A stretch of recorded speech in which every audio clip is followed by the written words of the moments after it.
The ceasefire in the Gaza Strip has now broken down. The Israelis never wanted it to proceed to the second stage. Israeli foreign policy, in large measure, consists of one thing: what can we get away with? It's rather comparable to, we all live in a street, and in one house in the street there is this completely psychopathic family who are always smashing your windows, beating your children up, stealing your goods and so on. And if you call the police, they beat you up. Now we have this "it's complicated" narrative in the West. If you listen to Israelis themselves, that's Israeli journalists, pundits, politicians, members of the public, and above all soldiers, they don't think it's complicated. It's very clearly about ethnic cleansing. And the rhetoric of those who hold power in Israel has been absolutely clear about this right from the beginning. When people show you who they are, believe them. What's happened in Gaza isn't complicated. It's genocide. It is the greatest crime of the 21st century, and it would not have been possible without the complicity and indeed active assistance of Western politicians and of the Western media.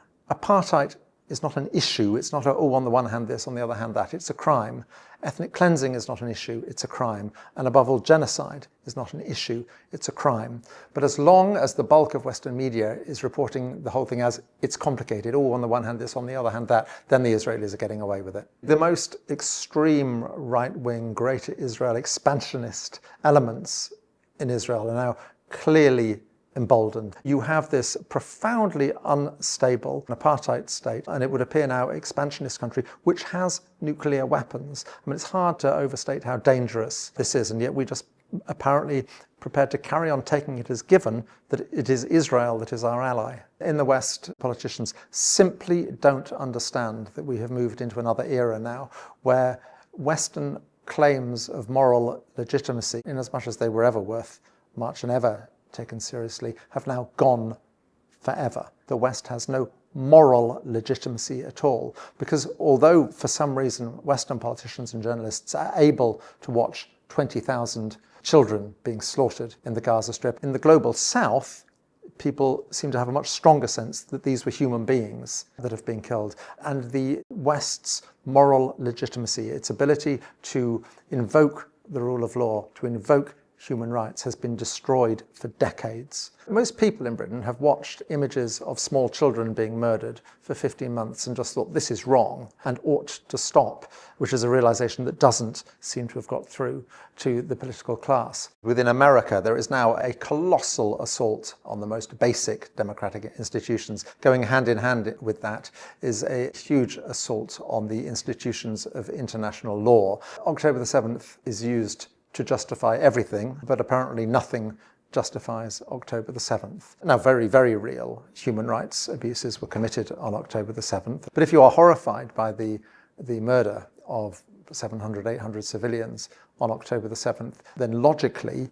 you ought to be equally horrified by the murder of, what's quite probably more than 70,000 Palestinians since, and there's just no comparison in the way the two are covered in Western media. Quite often it's clear that the civilian population is not collateral damage, it is the target in itself. I think there were a few weeks, certainly after October the 7th, where the Israeli targeting processes provided the thinnest veneer for what was essentially a punitive slaughter. And then thereafter, the widespread destruction of property, as is now becoming clear, the intention was to render the Gaza Strip unlivable. That ethnic cleansing of 2 million people from their homes is being presented as a real estate plan, sort of blue skies thinking, is quite grotesque. We're talking here about probably the greatest crime of the 21st century so far. Just imagine how this would be being reported if it was 2 million Israelis who were being driven from their homes. If they really do want to drive 2, 3, 4, 5 million Palestinians out of Gaza and the West Bank, the consequences will be devastating. It would quite probably lead to the fall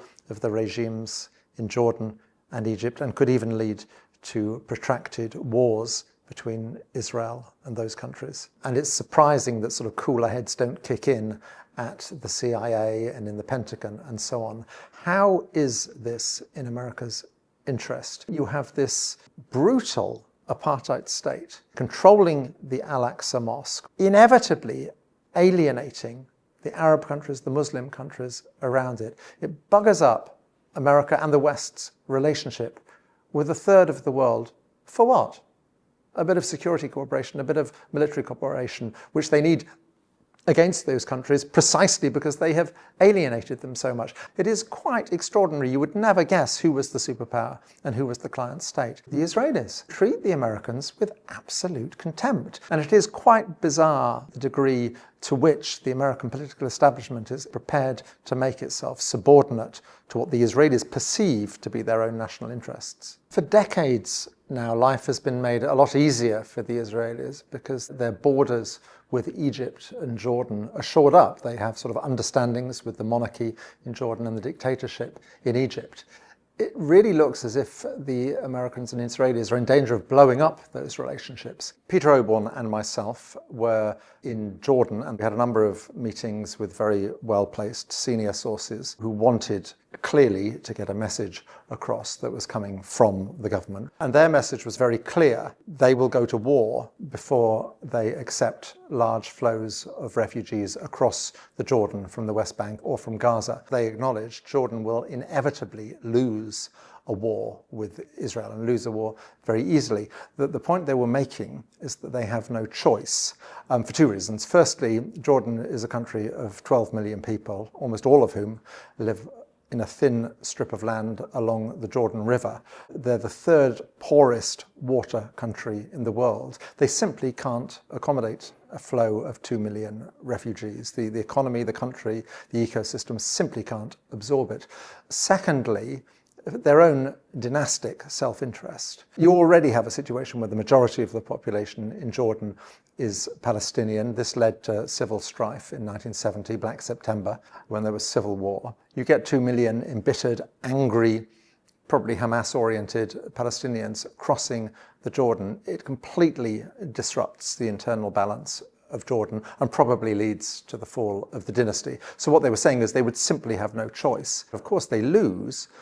But then Israel has done an extraordinary thing. It has blown up the security that it has had along its eastern frontier for well over half a century, a security guaranteed by the Kingdom of Jordan. And I'm sure the sort of cooler heads within Shin Bet and Mossad must be absolutely horrified at this prospect. Now, let's pick apart what the Israelis are trying to do. Look at the words of Bezalel Smotrich, who is the man in control of the West Bank at the moment and the man who is effectively driving things. He recently made a statement which fascinatingly echoes almost exactly a statement made by a very, very right-wing Tsarist minister in Russia in the 1880s about the Jews, where he said, "A third must die, a third must emigrate, a third must assimilate."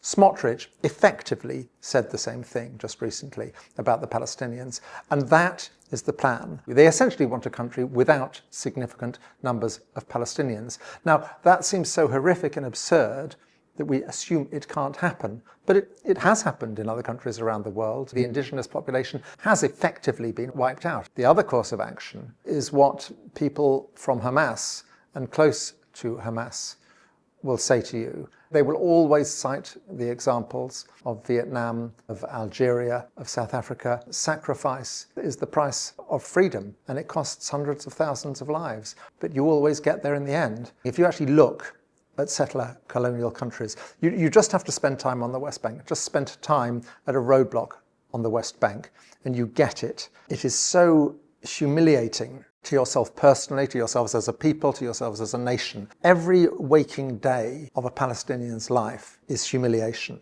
No people in history have ever resigned themselves to being second-class citizens in their own countries.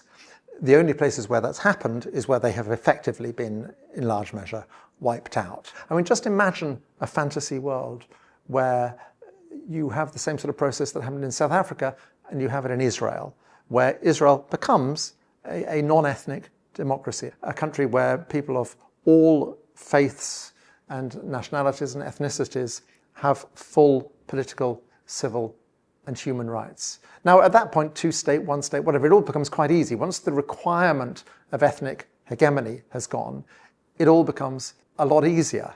And just imagine how many problems around the world, how many problems that flow outwards from Israel are suddenly resolved if that's the case. As ever, the Israel-Palestine story is a perfect example of the inadequacy of mainstream media, which really doesn't seem able to cover this story properly. And it's an illustration of why we desperately need outlets like Double Down News. And I would urge you to support Double Down News in any way you can through Patreon.